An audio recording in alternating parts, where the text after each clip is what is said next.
What's up, man? Not much, man. What's been up with you? I took a golf lesson last week. So that was Well, how'd awesome. that go? Awesome. It was awesome. I didn't realize the swing.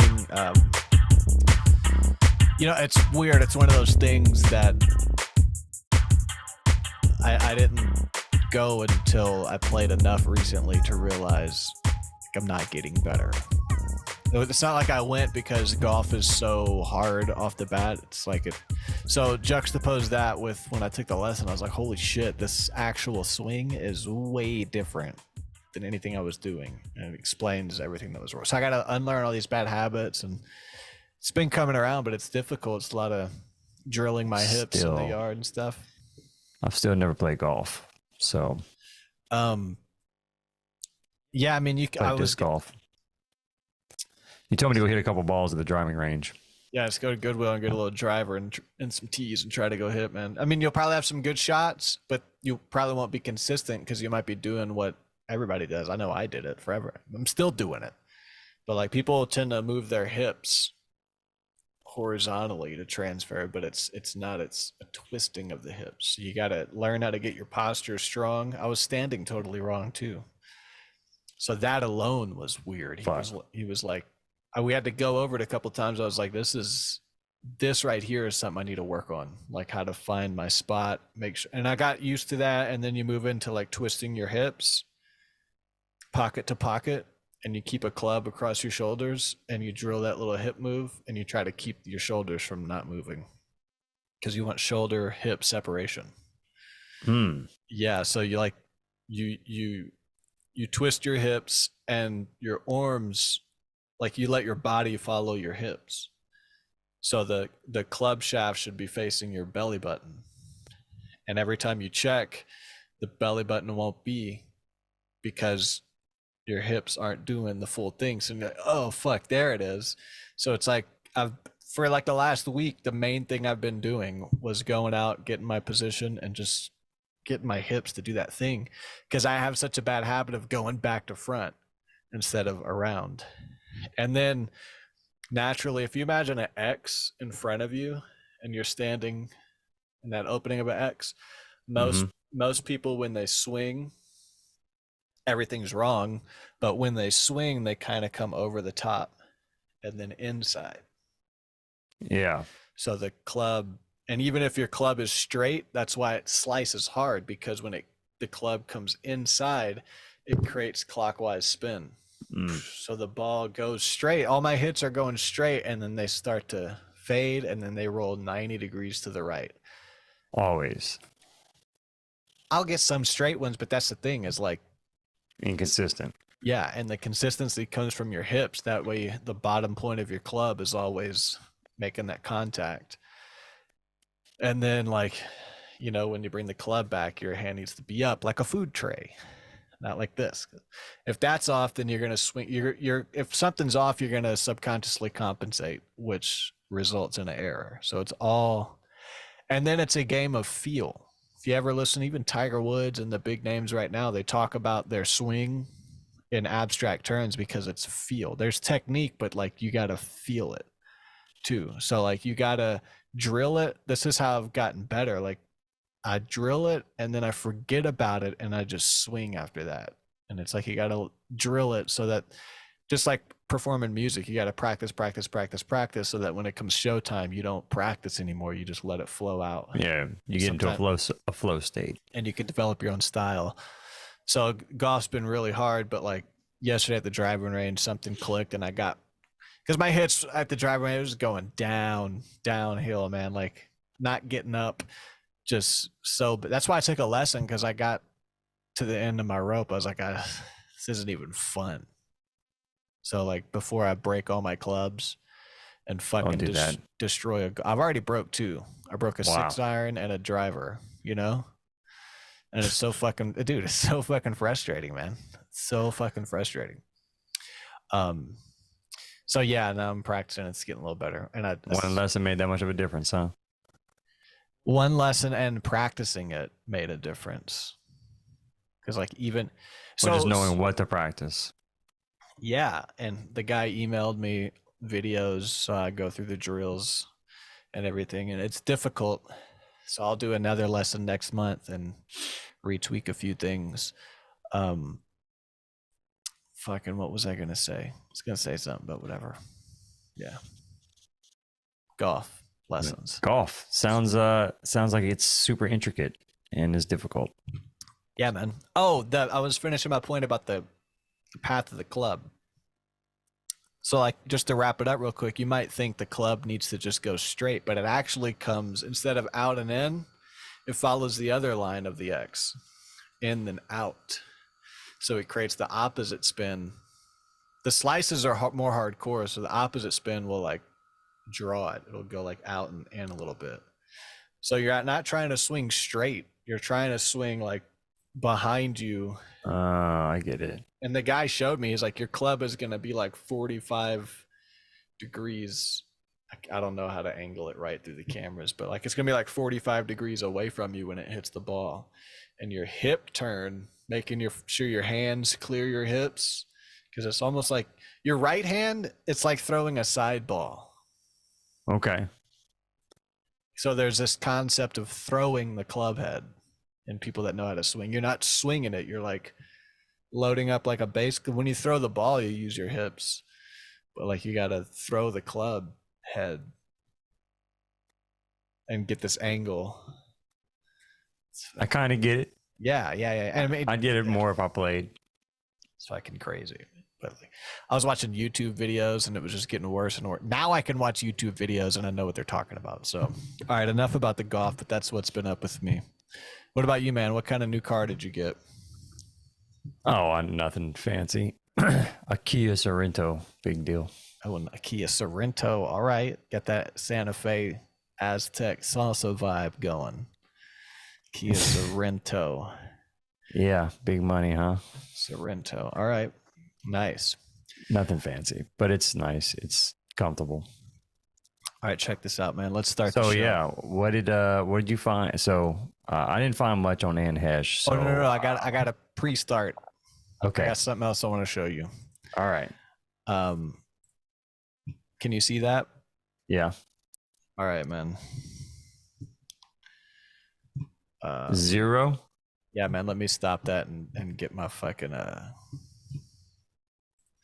screen share to share the sound also. Mm-hmm. I didn't click that. Yeah, 0 got jumped by Trae the Truth and his gang.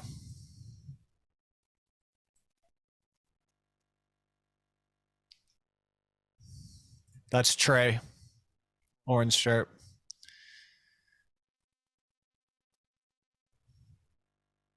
What the fuck? Yeah.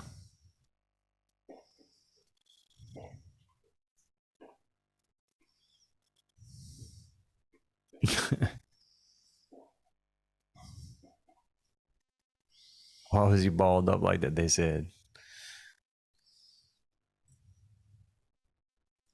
Wow, what the fuck? Yeah, so he was at the 50 Cent event and there's a video of him responding about it the next day.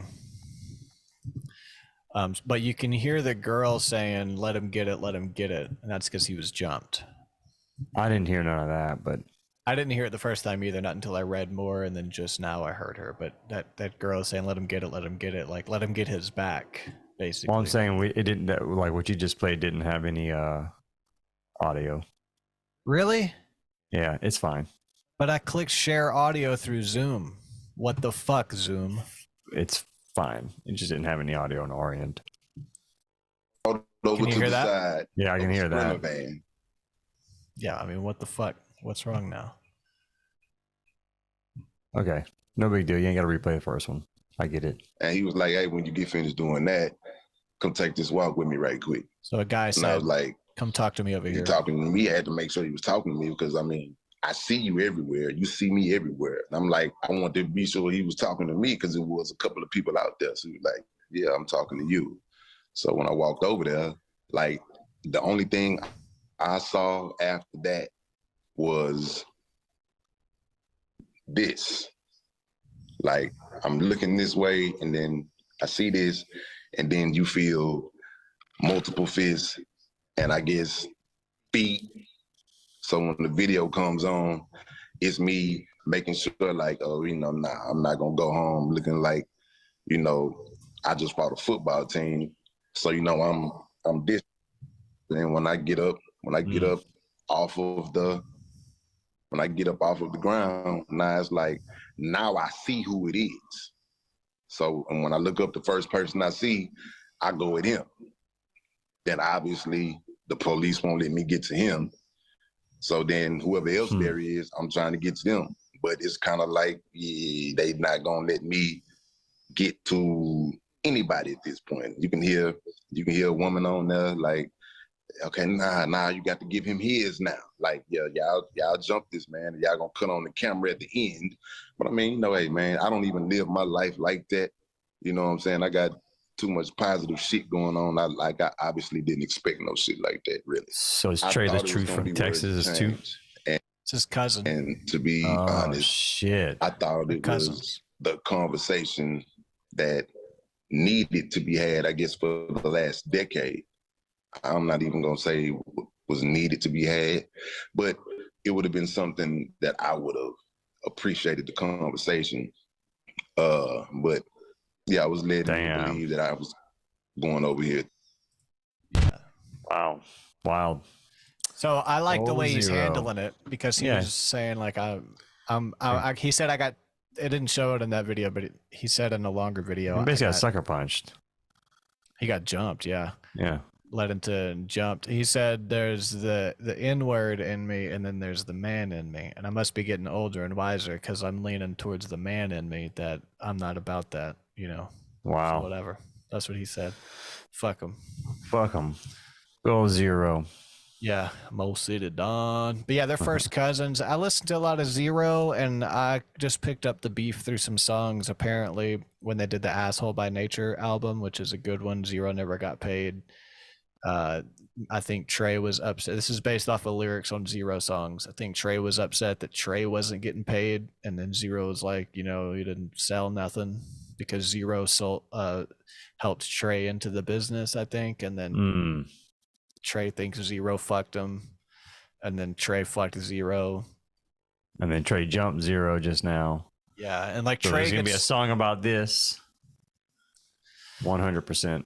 Maybe, yeah. But it's interesting because Zero dissed 50 Cent real hard, and a song over dun dun dun dun, it's your birthday. Yeah, I think that one. And it's a great diss. But apparently Zero and 50 are like now friends or something. And here's my dream. I'll wrap it up with this. I want Zero and Eminem on the same track, please. Yeah, I don't know if that would hapen, but sure. 50 Cent and Zero, if they're tight and they're at his event, it could be like, hey, yo, M. Like, I'm going to do a 50 Cent impression. Hey, yo, M, what it do? Got to get him on a track. That's not good. No. All right. Not good. All right, let's move on. We wanted to look into the Anne Heche death because, of course, I saw a lot of deep conspiracy shit about, this and that. So I was like, well, let's just look into it. So basically, Anne Heche from I Know What You Did Last Summer. I saw that as a kid and I was terrified. My uncle took us to see it.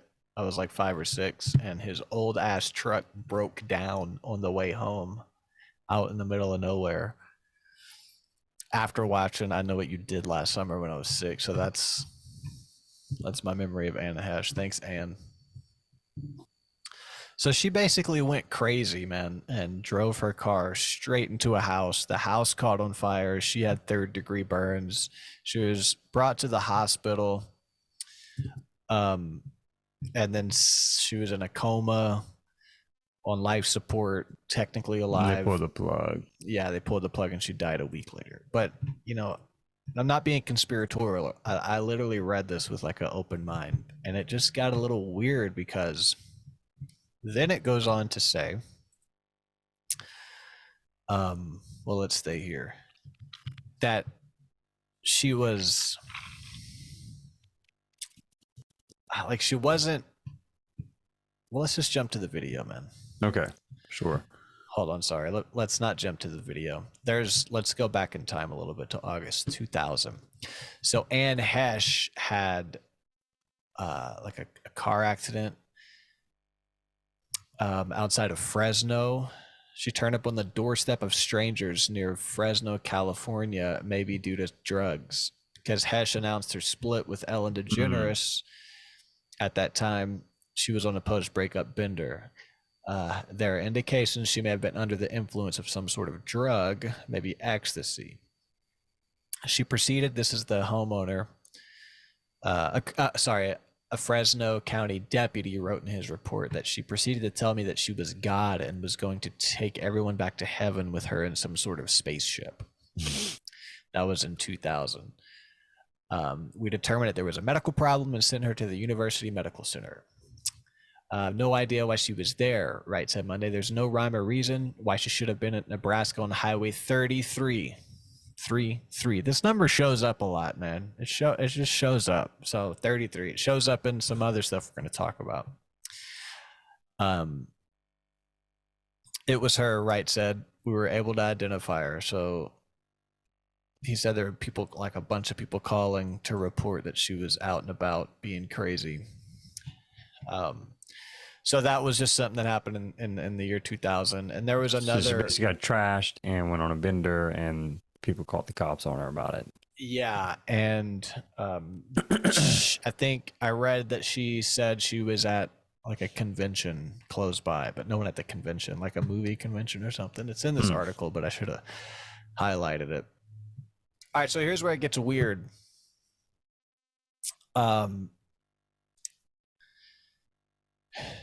The 53-year-old actress is in a hospital bed. This is the article, being treated for severe burns suffered during a crash in Los Angeles, during which her Mini Cooper went down a street and smashed into a house.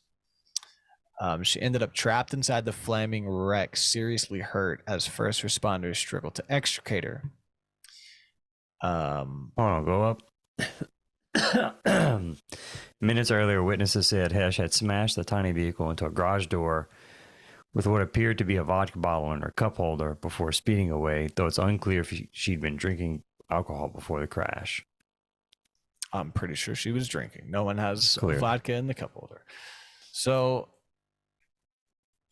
if she went into a coma for a week and was technically dead, look how alive and responsive she is getting put into the ambulance right here. I'll show this video, but just as it unfolded for me, this was the first thing. Like, all reports were that she just went to the hospital in a coma, but look, she's alive and well right here. So did something happen in the hospital? This is my thought.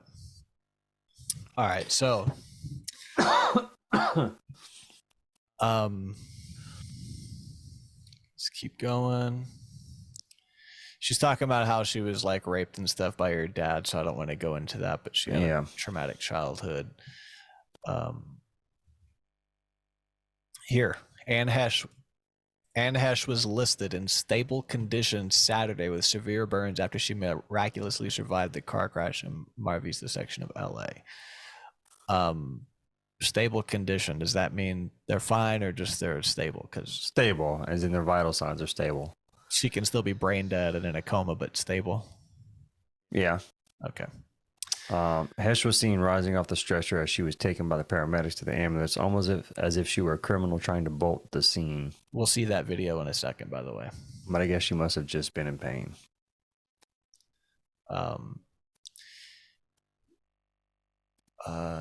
Most recent boyfriend. There's some other stuff in there. I should have highlighted it, but we'll get to it, because the hospital, there was an investigation about whether or not they wanted to do a second drug test to see if there were drugs in her system. And once I find that. Yeah, I read that they did in another article. I don't know what it was, but they did a separate toxicology report basically after, as part of the autopsy. But they couldn't determine whether or not like narcotics found in her system were, issued to her after, like, for her injuries, as pain relief. So they were unable to determine, like, was she truly intoxicated or not at the time of the crash. Yeah. Man, I should have highlighted it so I don't fuck around. So the coroner declared Heche's death was caused by smoke inhalation and thermal energies. Will you go Burned that? to death. Say again. Burned to death.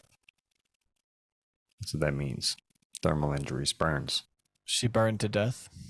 Well, smoke inhalation and burns. Yeah. Right. Okay. Yeah. So remember that. We'll watch this video. Remember that. I want to find that toxicology report though.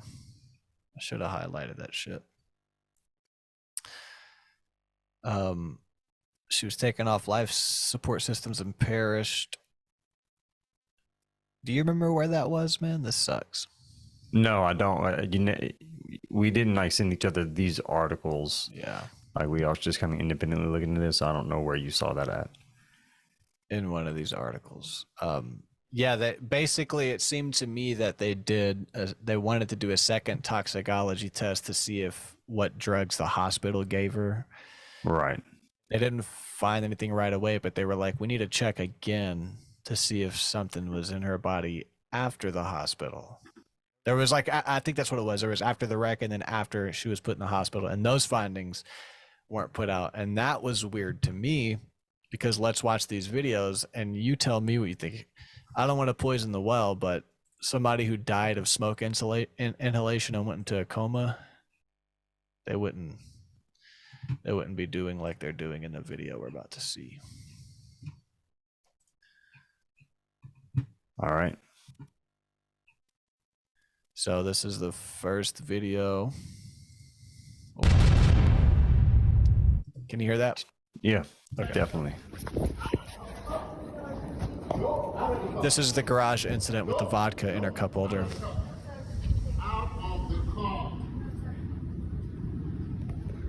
Someone's telling her to get out of the car. Yeah.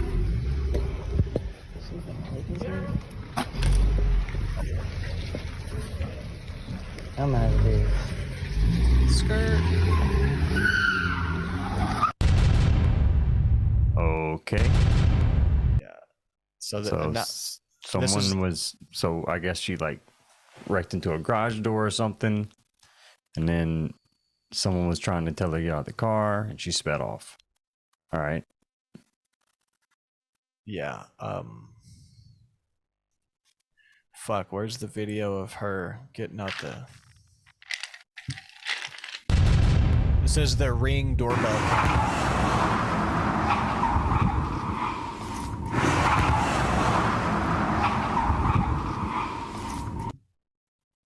Okay. So that Bitch was is her. flying. Yeah, she's flying. Sorry, man. There's another video. No, There's you're a good. couple of them. There's a couple of them. Oh, god damn it. Zoom with your menu in front of my menu. Let's see if I can find it. Here's another video of her hauling ass, and you can hear her hit. This is the Ring doorbell. Yeah.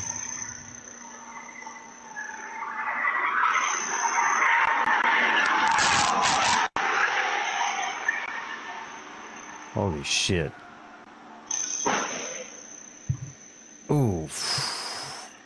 Holy fuck. Yeah. Okay. Now here is. Wow, the that's pretty rough. Yeah, that's dude. pretty rough. So they're dragging her car, and she basically drove straight down the road and over the T at the end. Yeah, she just ran right into someone's property. She just floored it and was gone. Yeah, just not stopping. So that's her car. Now, yeah, that's her car. All right, so back to the burn and all that, and her in a coma. This is the video from the helicopter as above, an aerial shot from the helicopter as her body's being loaded into the ambulance on a gurney. Have you seen this video? No. Okay, this is why. So the whole most of this thing is new to weird. me. I did a poor job researching this. All right, go ahead. I think this is where the conspiracy the comes from. activity that we were looking for, that anxious. And the guy commentating thinks it's a man, so he's gonna say he, but this is Anne Heche. Watch this shit, dude.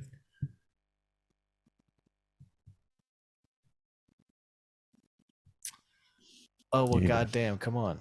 You need that fiber internet or Starlink. That shit was just playing. It was so aggravating.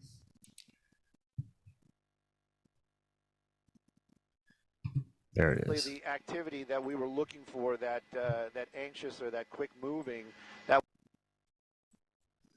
other side of the vehicle. Oh my gosh, he's completely alive.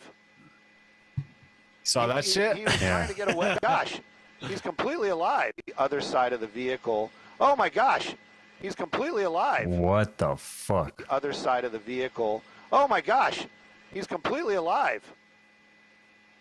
He was trying to get away. He was. Dude, she just sat up through the body bag. They had her zipped up.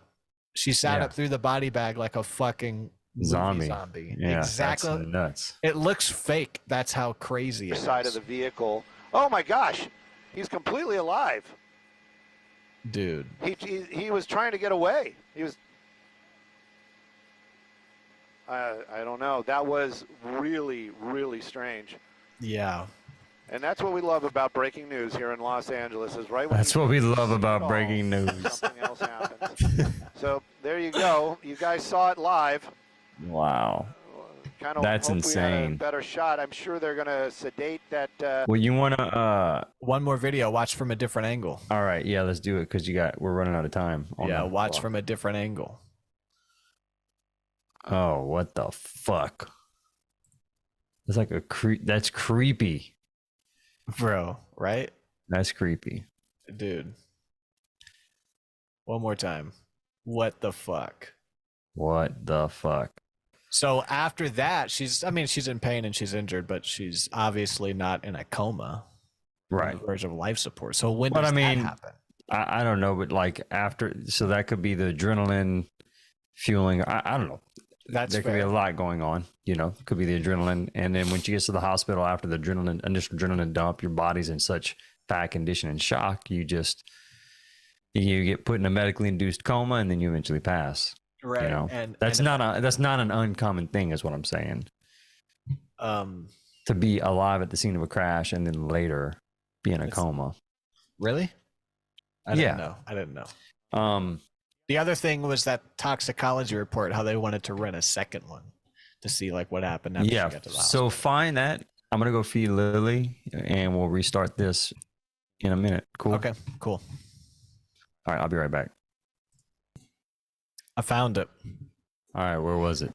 A blood test. It was in a click through that I didn't save. A blood test later revealed the presence of drugs. The Los Angeles Police Department told Fox News, and it was this click through. Oh, Command Z. There we go. I love Command Z. Where is it?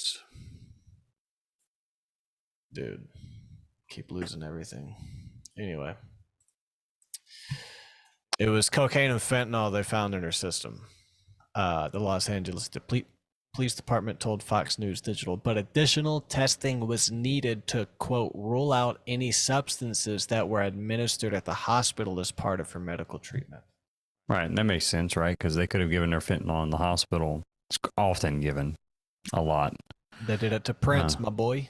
Wait, or was it Michael Jackson? No, they give fentanyl to it's extremely common in hospitals. Well, Michael Jackson got it, and Right, that's what killed him because they accidentally fucking overdosed him. I listened to a good Sam Tripoli episode this weekend of somebody that talked about how Michael Jackson did not die, and it was compelling. I haven't listened to that one. I'll have to check it out. The big thing about it was that he had talked about wanting to start over and be somebody new.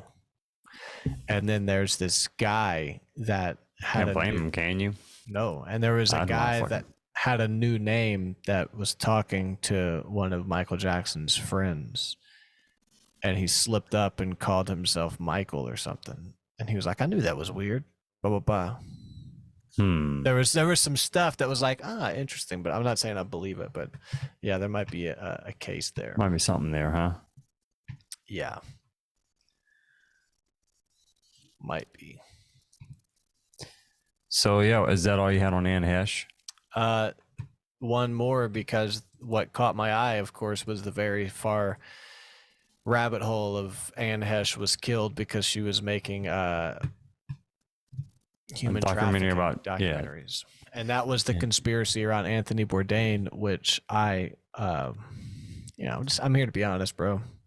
I don't know that he killed himself. That's what I'm saying, and that's with respect to his death. That's Right. That's me as a fan. I don't think he did that. Well, she was making a movie, I think, about It's called The Girl human in Room trafficking. 13. Girl in Room 13.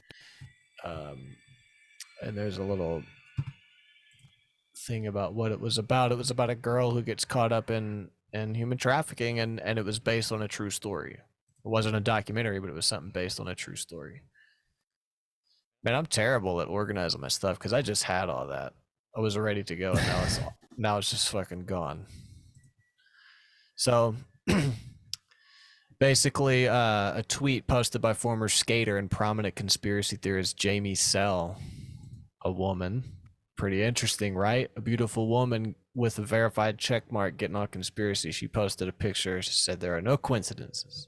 Haley Hutchins, which was the lady Alec Baldwin killed, her next project, this is what Jamie Sell said, was a documentary about Hollywood pedophile rings when she was shot and killed on set by Alec Baldwin. Anthony Bourdain was said to be giving lots of money, and the singer from Lincoln Park was said to have been given. I don't know what the evidence is, but it permeates the conversation enough. I feel like there's some weight to it, and apparently the conspiracy is that Anne Heche falls into that category.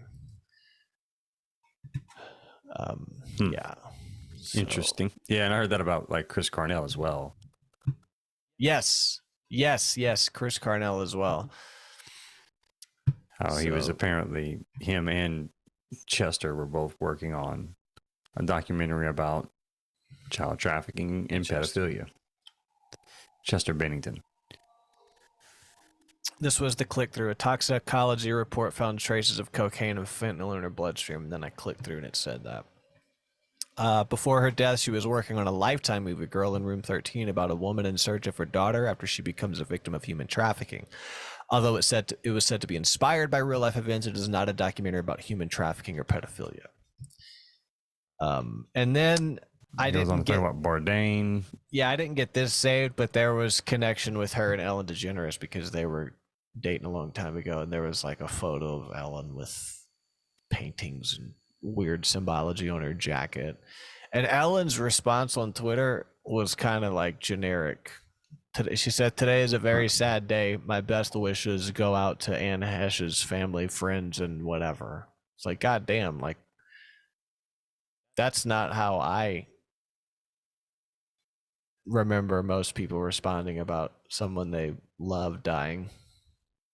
But yeah, I well, could that just was be her reading into ex, it. you know, so they could have also been not that tight anymore. It was an ex, you know, her ex. Like, you're not super cool with all your ex-girlfriends and shit, I'm Yeah, sure. we're talking about them going off the rails and dying tragically. Like that would True. make me sad. I don't hate sure. them that I'll be like, oh, well, No. best wishes to your family. I'd be like, what the fuck? Are you serious? And then maybe I would put something like, man, blah, blah, blah, fucking this and that. Can't believe, blah, blah, blah. Bury the hatchet because you just never know.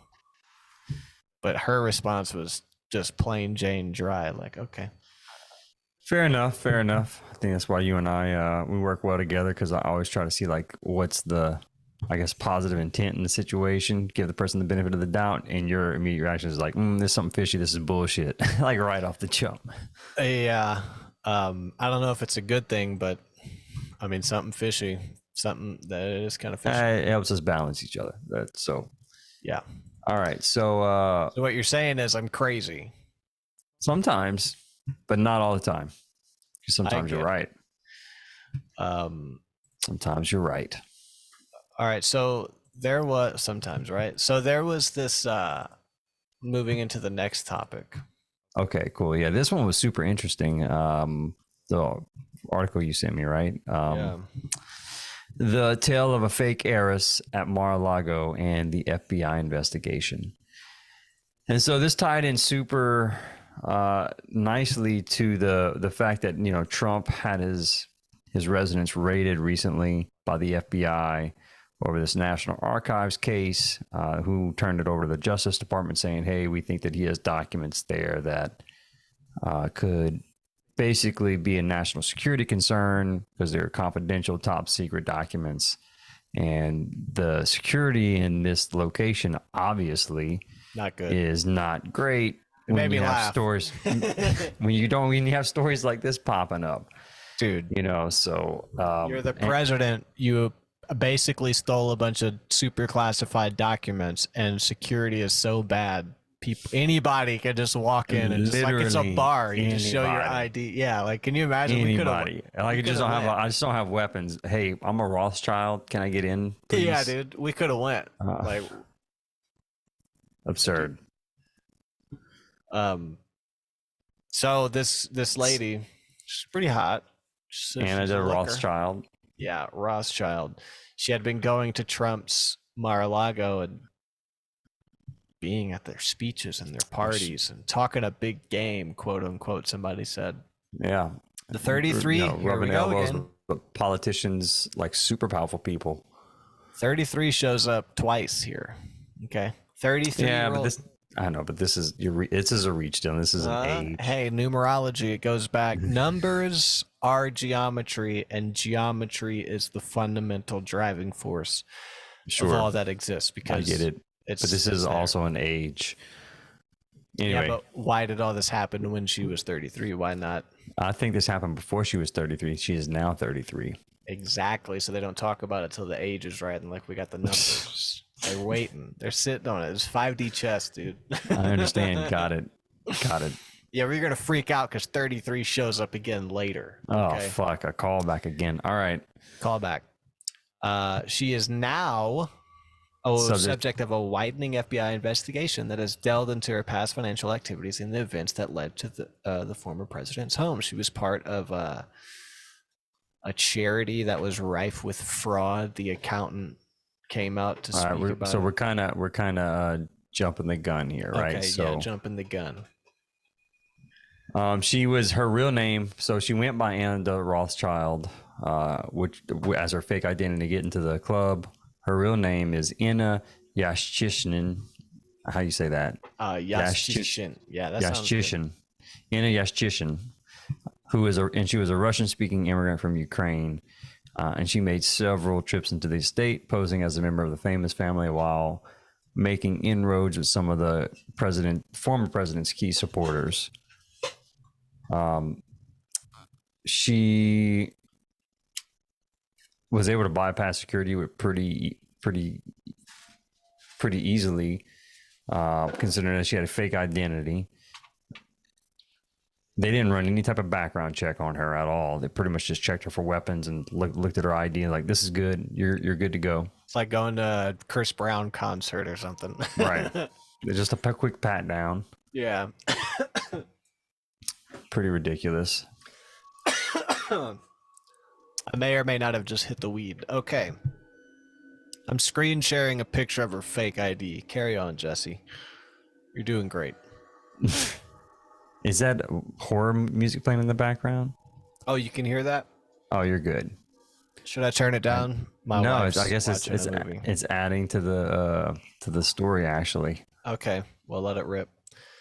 So it goes on to say that these issues have become more critical after FBI agents seized boxes of classified and top secret materials 2 weeks ago from Mar-a-Lago after executing a search warrant on Mr. Trump's home. So you got this woman with a fake identity, just, hey, can I get in? And meanwhile, you have the president storing boxes of classified information here. Not good. This article is kind of a hit piece about that too. It goes on to say that her entry, multiple trips in and out of club grounds, lays bare the vulnerabilities of a facility that serves as both the former president's residence and a private club, and highlights the security gaps that can take place. So, goes on to say numerous records have been turned over to the FBI, including copies of 2 fake passports from U.S. and Canada, bearing her name, Anna de Rothschild, and a Florida driver's license with the same name. This shows the address of an opulent $13 million mansion where she has never lived. So, She's pretty slick. A lot of that's going on down there in Miami, like my former clients who were wrapped up in all that. Yeah, no shit. Miami is a crime capital, basically. That's hilarious, dude. In 2015, this is where he goes on to say she became president of United Hearts of Mercy charity, but was dropped by payment processors after they detected fraud. She goes on to say that this is all some misunderstanding. She doesn't know anyone named Anna de Rothschild. And if that's all fake, if any of these passports and IDs show up, it was her former partner that set her up with that. And her former partner is, let me find his name. Sorry, I lost my place in the article. Valerie Tessakanki? No. It's Taryn something. Tarasenko. I know who you're talking There you about. go. I'm trying to find it too. Anyway, I jumped way too far ahead. Let me just go through the article in order. Valery, Valeriy Tarasenko, 44, a Florida businessman who was raised in Moscow, said he met Miss Yaschichin in 2014 and allowed her to live in his Miami condo so that she would watch his children when he traveled on business. And they split because he said she was abusing his kids. And she denied it, and shit went south and said he abused her and I'm the real victim. But he's not the most open up character either, which we'll get into. That probe, and I thought this part was interesting, also highlighting security risks here. This probe came up after activities 3 years after two different women from China, one of them toting 2 passports and a thumb drive with malicious software, were arrested in separate instances after they entered the club grounds while Mr. Trump was president. Both were sentenced to less than a year in jail and have since been released, with at least one being deported to China last year. So that's pretty fucking wild. You have like Chinese assets that are fucking coming into the president's home with flash drives with malware on it, and trying to get national secrets. Like UFO nuclear files just right, just spread chilling out on the kitchen table. He's fucking reckless, bro. Oh man. Oh yeah, he's reckless. I love it. Both of the Chinese assets were sentenced to less than a year in jail and have since been released, with at least one being deported to China last year. That's Anna de Rothschild, or Anna Yaschichin, at the dinner table listening to a speech at the president's private golf club, which, side note, one day I want my own private golf club. Even if it's just the 9-hole. This one looks like a nice one, though. Bro, can you imagine going out on a course and it's perfect because it's just you and your friends that play? There's not like 1,000 divots everywhere. It's just... No, I couldn't. And then you fucking slice your whole way through. Okay, go on. It goes on to talk about the Secret Service can't really talk about the case. They said they likely didn't run background checks to determine her identity when she visited the former president's home, partly because the level of protection dropped significantly after a president leaves office. In most cases, they're going to do a level of screening, a hand check for weapons, said Jonathan Wackrow, a former agent who served on President Barack Obama's detail. It goes on to say that they don't know much about Mrs. Yaschichin, but she did work for a suburban Miami business that specialized in providing pregnant Russian mothers the option to have their babies in the U.S. to gain citizenship. So that's kind of wild, too. A bitter court dispute erupted between her and a close associate with who she lived, who we were talking about earlier, Valery Tarasenko, who's a Florida businessman who was raised in Moscow and let her stay in that Miami condo you talked about. He talks about her using fake identity as Anna de Rothschild to gain access and build relationships with U.S. politicians, including but not limited to Donald Trump, Lindsey Graham, and Eric Greitens. This picture right here is gonna put us in the algorithm and get us lots of clicks because people hate Trump and outrage sells. Oh, leave it up. People are gonna hate this photo so much. Views are going up right now. The ratings are skyrocketing. Shit, just leave. Trump's a magnet for the attention. My system's about to crash. I got to take his face off. We'll put it on Lindsey Graham so people tune out. So there was a former governor of Missouri, Mr. Greetings. He held the fundraiser last year where Mrs. Yashchishan was invited. Yashchishan was an officer in 2 Florida companies, both founded by her former partner that took her to court, Mr. Tarasenko. Both of those companies were devoid of any assets. Which means they were shell companies? Just shell companies, okay. Yep. And she claimed that whatever steps she took to gain money were directed by him. Man, she just places the blame everywhere else. Yeah, but I mean, so read about the next part with the charity. Every single move I did, I've been told by Valerie to do so. After a few incidents, I realized he's using me for his lifestyle and his needs. Tatiana Verzilina was the former accountant for that charity, United Hearts of Mercy. And she later filed a statement saying it was rife with fraud. Mrs. Yashchinchin at one point tried to break from him, Tarasenko, and he repeatedly struck her. And over time, he became more aggressive and more controlling over her. So she goes on to play the victim, saying, "I'm the victim right now. That's all I can tell you." Mr. Tarasenko was detained in Moscow at one point for carrying a baton at a metro station in '98. I don't know why they threw that in there. I mean, it seems like they were arrested for anything in Moscow. But he denied that he physically harmed her. Mr. Tarasenko was the one who obviously founded the charity because he had filed, let's see. Yeah, he founded the charity in 2015. It was supposed to be about helping impoverished children, but was actually used to elicit funds for organized crime. He founded it in 2010. She became president of it in 2015. Gotcha. So after all this shit, she became president of his charity. Is that? Am I understanding that? Yeah, that's right. You're right. After the split, not her and Trump and her Mar-a-Lago was like later, a couple months ago. This was right after their split, divorce, and legal shit. This wasn't a divorce. This was just a business partner. Oh, right. Yeah, some issues. Yeah. There is a divorce later on, though. The Miami entity was promoted on social media as a vehicle to help impoverished children, but was actually a source of illicit funds for organized crime. And that was from a statement by a certified public accountant for the charity that was provided to the FBI. Pause.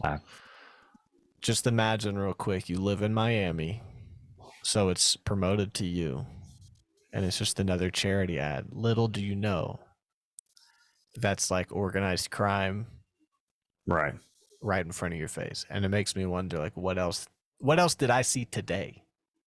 Probably a lot. You know what I'm saying? Like a billboard with like Auschwitz Children's Hospital, like with some heart donor program or something. Like, oh, that's wonderful. It's just fucking gangsters jacking kids in need and like families. Probably more common than we think. It's crazy, man. All right. So they poured hundreds of thousands of dollars into the charity's coffers until payment processor Stripe suspected fraud and stopped taking money that was a part of a campaign supposed to be helping families ravaged by the pandemic. That's crazy. I get paid by Stripe. So they when I work with WAG. Really? Yeah, I have a Stripe account. Wow. It's one of those. So that's wild. The Post Gazette emailed more than 24 of the donors who had sent in money from Hong Kong, and every email bounced back, which means they were just fake email addresses that used to trick the payment processor. Oh my god, that's fucking slick. At least to make the email account, right? Like it was a fake email. They just put something down. Like if I was doing that, I would have been like, all right, it's going to take me like 2 hours to make 500 different email accounts. Let me get on that. I'll check that out today. That way they don't bounce back. Like these people are just cutting corners, man. They don't give a fuck. It's crazy. At the end of the charity drive, the accountant, Tatiana Verzilina, Says she began getting calls from people who she suspected were from criminal groups that were threatening violence and demanding money. She said, and I quote, "The callers left voice messages from unknown numbers with accents that if I do not return the money, I and my family will be harmed or killed." I love She their wrote in her statement. stories. Yeah. I love their What stories. I'm just imagining this being an excuse. Never mind, it's stupid. Dumb joke. An unfinished So the charity joke. unfinished joke. Yeah, stupid. So the charity was supposed to disclose its revenues. The charity was supposed to disclose its revenues to the public because of the amount that it took in, but it failed to do so. So this chick, Mrs. Verzolina, moved back to Russia, and she declined to talk about the case. It's not clear where those hundreds of thousands of dollars went. I know where it went. I know where it went. It went to a bunch of spas and resorts in the Bahamas under Anna de Rothschild's shell company. Just joking. The bitches ran off with the money and had a spa day. Maybe, or they had to return all that money to those criminals so they didn't get murdered. Or that. They interviewed Sergei Golubev, who is a Russian-born U.S. citizen that was married to Miss Yashchishin, and they had wed in 2011 so she could attain U.S. residency and stay in the country. It was just a paper marriage because she needed a permanent green card. He said he lost touch with her after their divorce in 2016. It was a paper marriage, not permanent. Right. That's what I said. I think you said permanent. I think. Yeah. I said it was a paper marriage because she needed a permanent green card. Okay. Maybe you switched it because it's recorded. Maybe so. We'll go back. We'll run it back. Yeah, I'll double check. All right, we'll see. Let's see. So there was a bunch of pictures that popped up with her posing with Trump, Graham, Donald Trump's junior fiance, Kimberly Guilfoyle, and Trump campaign donor Richard Kofod. I don't know how to say that's his name. Kofed. Dude, you're 53. You're a hot blonde woman, and your last name starts with Gilf. That's true, except the U got in the way. I got in the way? The U did. Guilfoyle, Guil. Oh, I thought you meant Foyly. Yeah, well, if you say it. Might be saying that wrong. Guilfoyle. Oh, you know it's Gilf oil. Gilf oil. Oh, shit. It gets even more erotic. All right, dude. So she, whose name emerged in the January 6th hearings after it was revealed she received 60 grand for $60,000 for delivering a speech to protesters on the day of the attack. She didn't respond to interview requests. Damn, they're making money off all this shit.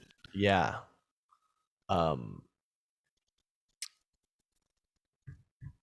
So Anna Heche or fucking de Rothschild, she shows up at a concert, was it?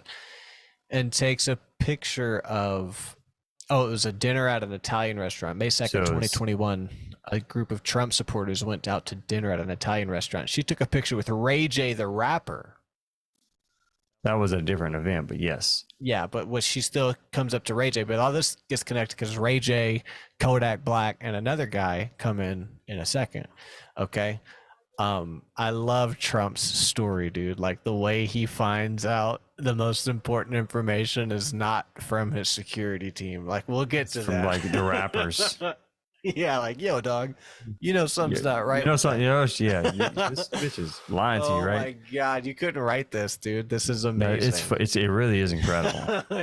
It's truly incredible. It's incredible, dude. Fucking, and Trump didn't do anything. He's just there. Just the chaos surrounding him. Trump. So she showed up at the U.S. Open in Flushing Meadows, New York last year, and the Austrian World Summit in 2019, where her picture was taken with the likes of celebrity rapper Ray J and Italian car designer Horatio Pagani. We always thought her grandfather had the money and that he was an oligarch, said developer Paul Barton, who said his family company paid for her to fly at least 3 times on private jets to their resort project in the Bahamas. This bitch was fucking phenomenal at lying. I would feel so played right now if I was. She was in offered a these deal to guys. sell the sprawling residential development for $55 million and receive a commission, but no such sale was made. During their discussion, she talked about her involvement in putting up a high-rise hotel in Monaco, a speed track in Miami, and a condo project in Canada. She talked a good game, he said. So she had all these rich people fooled, man. Just lying about her last name. And then law enforcement agents in Quebec acknowledged that they have an investigation in this chick as well. I love this part. Later, she took a picture with Trump, and three South Carolina senators. And later, a guest joked with her that he would pass the photos on to her for a hefty price. Like, I guess he took the pictures and or something. He said, "Anna, you're a Rothschild. You can afford $1 million for a picture with you and Trump." Like, so these people they're not just not noticing her, they're falling in. Well, yeah, the article goes on to talk about the Rothschild mystique. Yeah, they didn't even question anything. Mr. Lefebvre, who authored a best-selling book about his years as a Wall Street banker, said several guests at the private club fawned all over her because of the Rothschild mystique. They never probed and instead tiptoed around her with kid gloves. For her part, she went above and beyond just dropping the family names. He said she talked about vineyards and family estates and growing up in Monaco. this is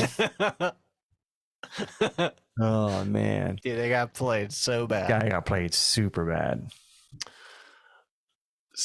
I'd fawn all over her though. I'd fawn all over her face. All right, I had to get that. So you get to talk about the bus. So Dean Lawrence, a Florida music creative director, said wait, back up a little bit. This part's so funny to me. Weeks earlier, Mr. I've been saying his name Gratin. Not lying, dude. It wasn't until you said greetings. I was like, fuck, what? Like the voice in my head's been pronouncing it Cajun. I might be wrong. I know Gratin. Mr. Gratin. Hey, Mr.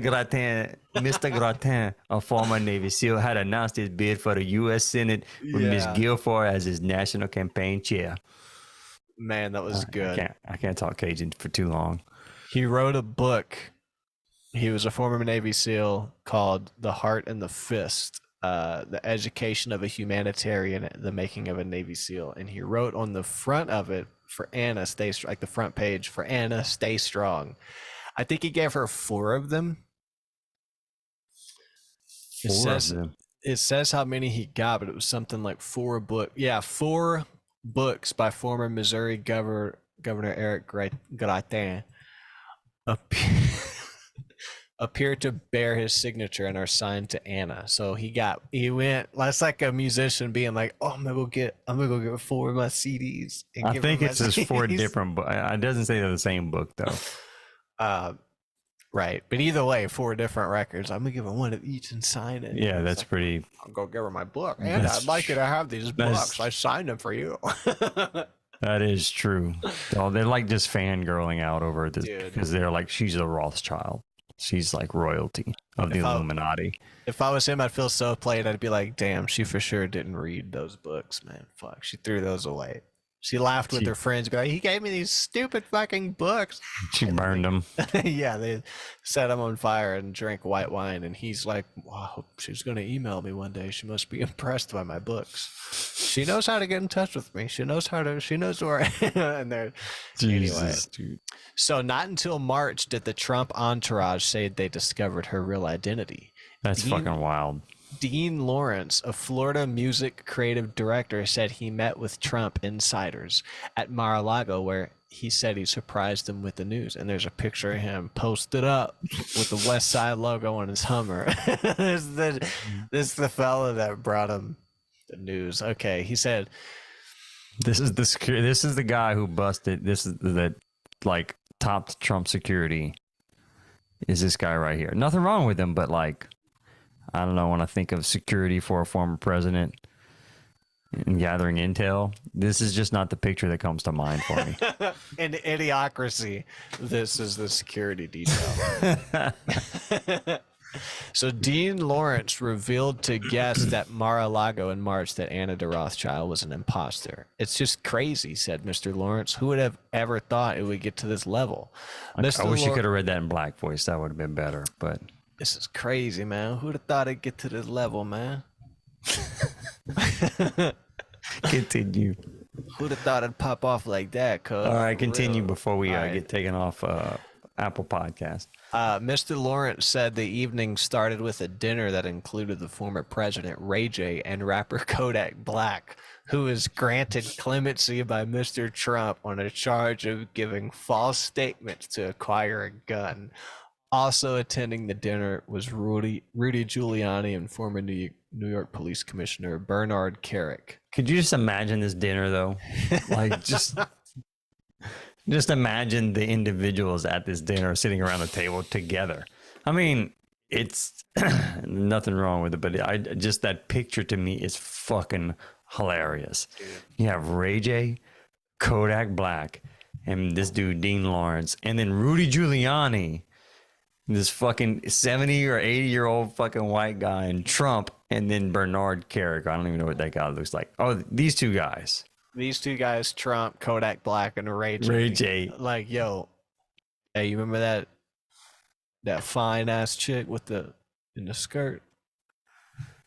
Oh man, this story is a movie. This is a fucking movie. Yeah. So, Mr. Lawrence said he became acquainted with her because he was involved in a music company, Rothschild Media Label, where she was the president to promote singers, including Mr. Tarasenko's teenage daughter.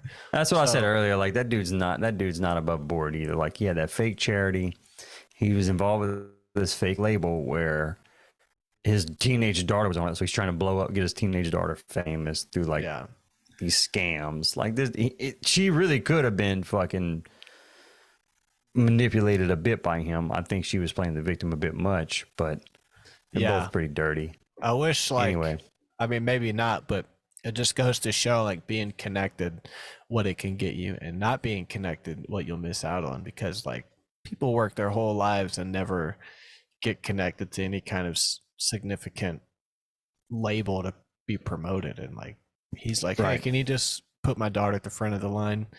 And meanwhile, other people have probably sent so many press kits and they're grinding shows. So it's just crazy. We know. Yeah. Mr. Lawrence told the Trump insiders she was not the person they thought she was and warned them, I want to clear something up with you. I want you to know that she has nothing to do with the Rothschilds. Don't get involved in any kind of business with her. I wonder if this was part of the clemency deal. Like, I'll grant you clemency, but you need to tell me stuff. Nah, I mean, I don't know, maybe. Yeah, like there. I mean, the article's that, but this was not. But this guy Lawrence was not granted clemency. That was Kodak Black. But still, the crew. Maybe, I guess like so. If you think about, either this is random that they just showed up, like it's a funny movie, or it makes sense that, like, where does this connection come in? Why grant clemency and then they give you information that uncovers a rat? You know, it just seems like one of those situations. Not that it's important, but like, as he divulged the information to Mr. Kofod, who lived in Palm Beach, quote, his eyes were wide open, said Mr. Lawrence. He said to me, that's exactly who I met. She came to my house. So everybody remembered her. She made quite the splash. Miss Wren, who was somebody who like sent out a group chat to warn people, helped organize the Stop the Steal rally. She was declined to comment. A former national advisor for the Trump campaign. Oh. Interesting picture of the coat of arms of the Rothschild. Mm-hmm. Dude, that would be such a good tattoo. Just like your own A Rothschild. No, like tattoo. Your own coat of arms. Like get your own one made. Yeah. That's legit, dude. Kind of wraps it up. Pretty much. They go on to talk about basically the security implications of this, that they didn't run background checks. Which, I mean, I think about it, though. Like, you go into this club, like, how long does a background check take? Like, that shit takes a while. So, I don't know that they could run background checks on everyone that runs in there. Yeah. Because this was like a third-party security consultant making these comments. Yeah, that pretty much wraps it up. Okay, so let me start a new session, and then I we'll love do at the this very last end, one. the very last sentence says, Mr. Lawrence said, which is the black guy, said he was perplexed over why he was the one who was telling Trump insiders about a potential breach and not people guarding the former president and his family. What I'm trying to understand is, how did they allow this, said Mr. Lawrence. How could someone keep coming back at that level? This is Mar-a-Lago. It's fucking phenomenal. That's awesome. Yeah, we got one article left. We also have a minute 53. You want to just Yeah, I'm gonna start a new one. start it over? Yeah, send me another one. All right, so this last article ties into all the what we were talking about last week, and then this Anne Heche article that we just covered. This all came out today. Is this connected to Anne Heche? No, not Anne Heche. Anna de Rothschild, excuse me. Sorry. The last article we just talked about, the fake heiress. So, the Justice Department alleges that there was obstructive conduct that occurred at Mar-a-Lago after requests for classified documents. So the Justice Department had filed a 36-page response late Tuesday night, so last night, to former President Donald Trump's request for a federal judge to appoint a third party to sift through the records seized at his Florida residence. So Trump was applying to get this third party to run through the documents that the FBI collected to make sure that there was nothing in what was collected that was not relevant to the search warrant. So he's asking for his own third party to come in to do Which this. they released the affidavit. Is that the same thing? Correct. They released details on why they went in with the search warrant. Basically, is all the news that's breaking today. Did you read about that affidavit? I didn't look into it, and I meant to. No, I didn't have a lot of time. I just read this article before I sent it to you. Okay. Well, this article does go into details about why there was a search warrant. Seems like Trump kind of fucked up. Honestly, I mean, look at what happened with the security at the Mar-a-Lago with the fake heiress. That's From what I great. gathered, basically he gave files back in February, but not all of them. Well, in coming back. mid-January, let's see if I can find it in the article. Let's see.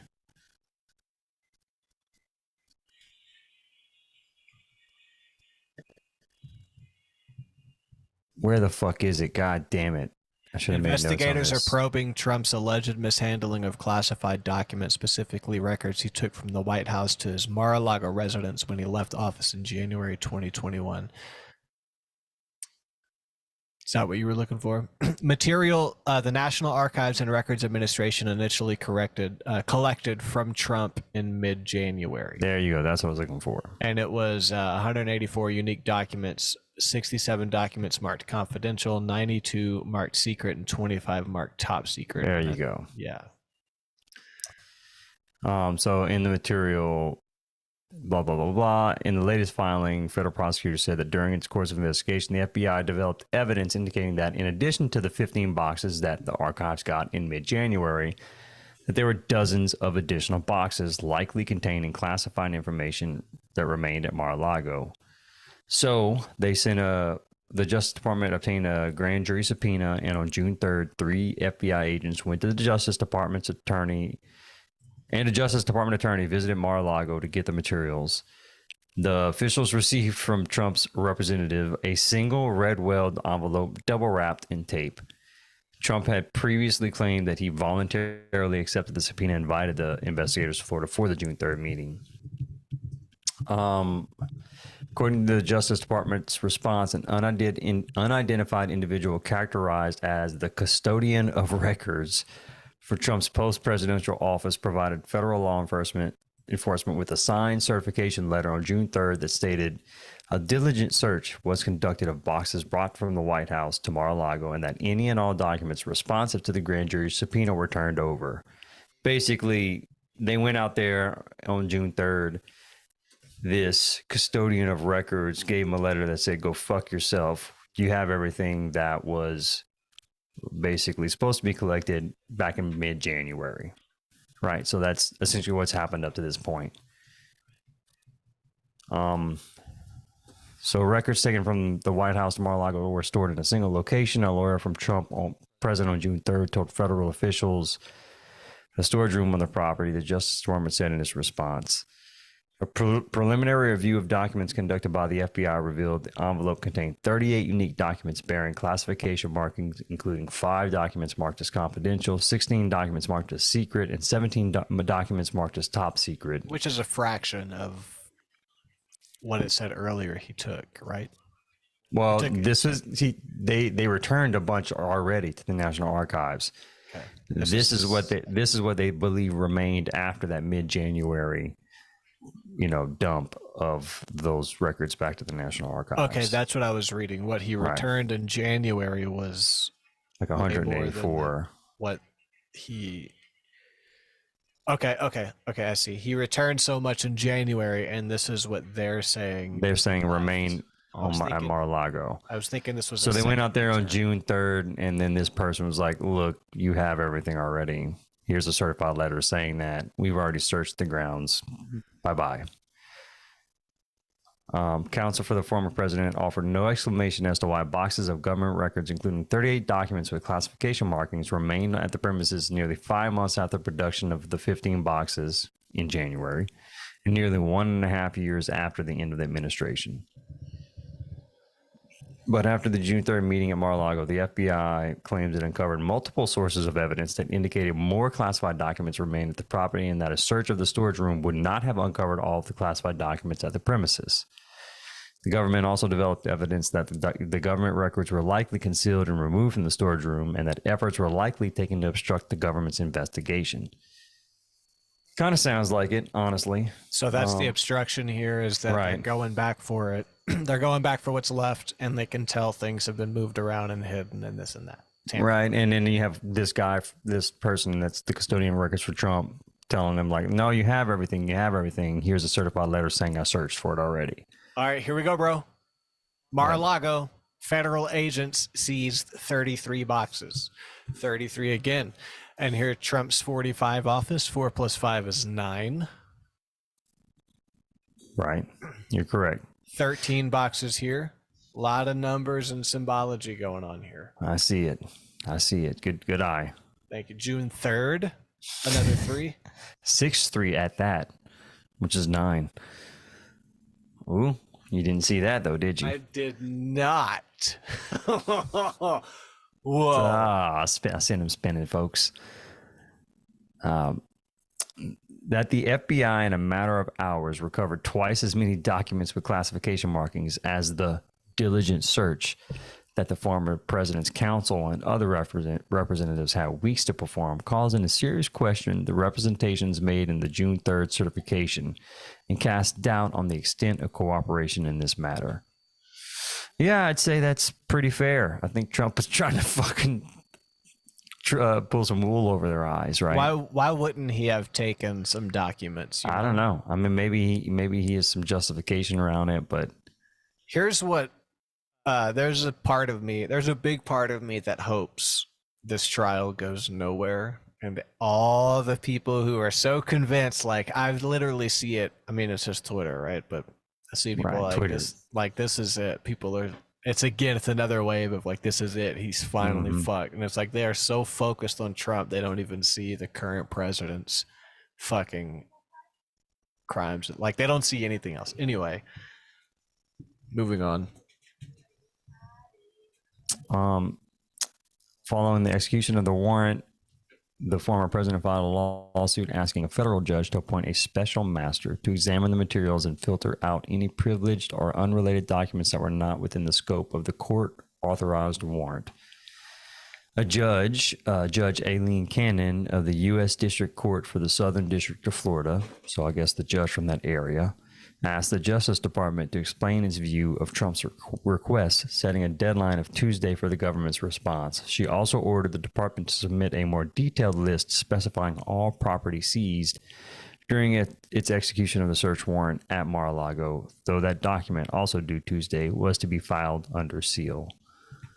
In an order issued Saturday before the Justice Department responded to Trump's motion, Cannon gave the notice of her preliminary intent to appoint a special master, though her decision was not final.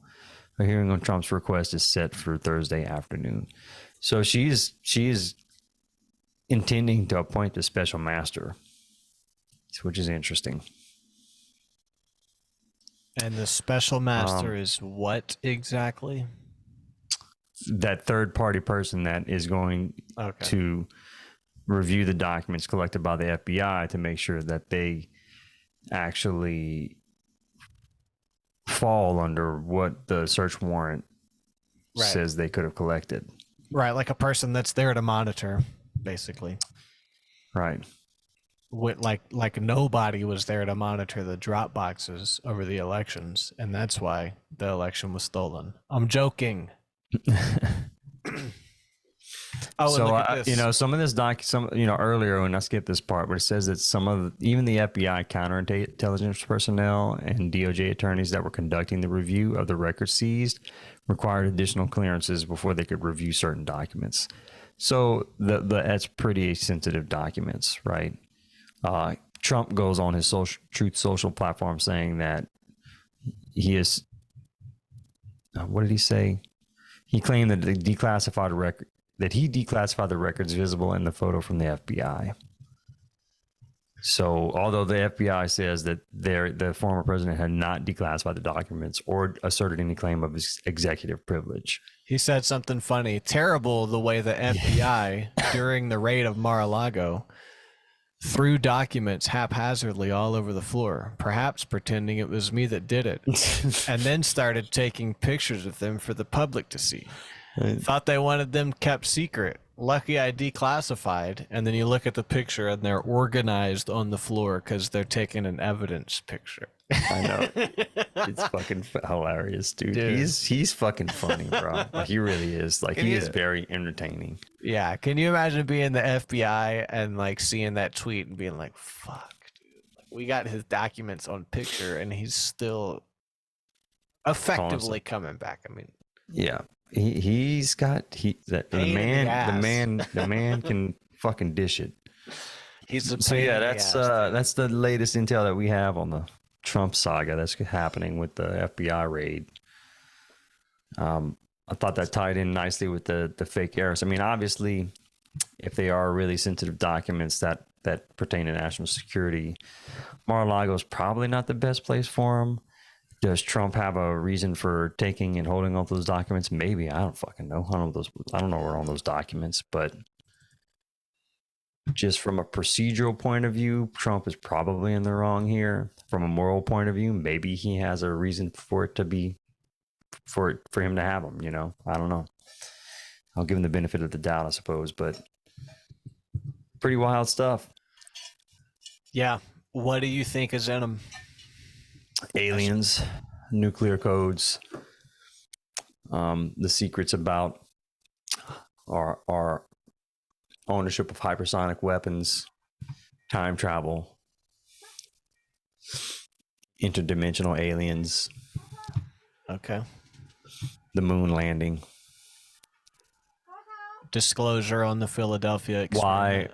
Why they are delaying the current moon landing. You heard about that? Vaguely. What's going on there? I don't know. There were some problems with the rocket, so they delayed it. Gotcha. They're going back to the moon. They are.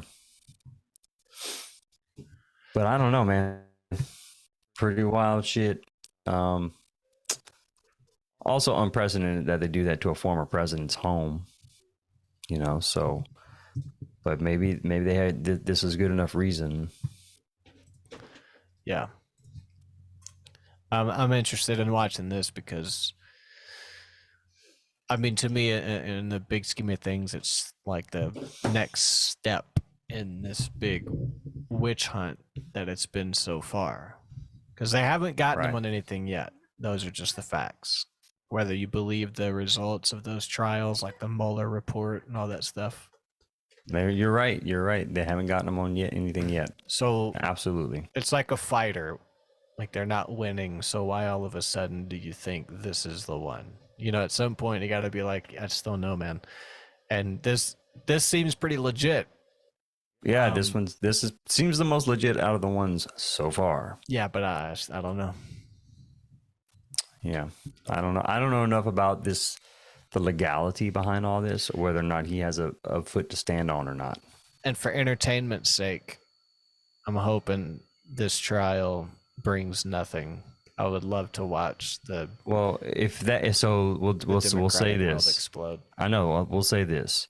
If this brings nothing, and we get to see the Democrats melt down, we're going to do a whole episode dedicated to just looking at the deranged tweets from Twitter. Okay. Going through them.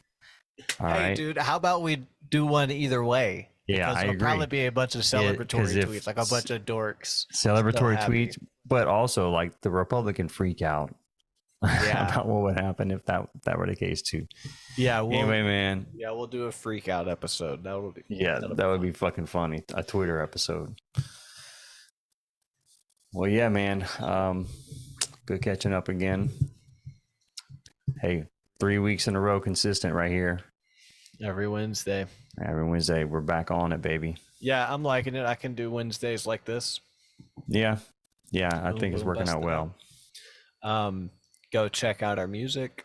Go to my website if you want to read my own thought pieces on whatever we talk about. I got blogs and stuff up there, links to my stuff. I got some rap stuff about to come out. My glass brain, I'm gonna mix it and drop it once my mic comes in. I'm gonna mix it and drop it. So keep an eye out. There's gonna be an Alfred single coming out by Halloween. I'm working on that now. So got some stuff dropping. Nobody's Fuck yeah, listening man. right now. Everyone tuned out 45 You minutes never know. ago. I mean, if you made it to 30 minutes, you made it to 45 minutes, you made it to maybe an hour. Yeah, that's true. That's true. Shout out to you, whatever you're doing. Chores, listening to us. Much love. Much love. Yeah, all right. man. All right, I'll see you next week, next Wednesday. I'm sending you right now, boom, the iCloud Drive folder for Shadows. All right, let me peep that, and I will get to work on that. Any particular time? You want me to just do my normal thing? Do your whatever normal I feel? thing. Yeah. Let me open it tonight and let me know if it works. That way I can send I'm it opening back. it right now. Cool. On your phone? Open. Yeah. You can open a Logic file on your phone. I sent you the zipped up Oh. Logic project. Let me see if I can airdrop it to my iMac. Yeah. Yeah. Let's see. I could probably send it to my iMac. Hey, AirDrop worked for me the other day, dude. I gave it another shot. Oh, yeah? No problem between Look my at Mac you, and bruh. my phone. It Hacker said, man. Boom. Hacker man. It My was fucking awesome, phone. dude. I'm talking shit, and my phone is like frozen right now. That's He fine. didn't know what to do with that Logic file and said, "Go fuck yourself." I think you're gonna like Shadows though. I really like it. Shadows. I'm about to tell you if it opens or not. Sorry. You're good. And I'll send you Glass Brain, I guess too. I gotta bounce that MP. If you want to hear it, that's just recreational. with your Yeah, I do guitar. want to hear it. I didn't do anything with your guitar though. That's why I don't know if you would like. It sounds like it does when you send it to me. There's a vocal. Did you get that project to work? Did it work just now? It airdropped. My fucking phone's being a piece of shit. I'm trying. Okay. Well, just you don't have to do it on air, but Yeah, I guess you're right. just do it soon, just so I can know Yes. if I need to send it again. I will. It's downloading. I'll let you know, man. All right. Peace out, everybody. All right. Good episode, J Dog. Later, y'all. See ya. Good, man. Good one. Later.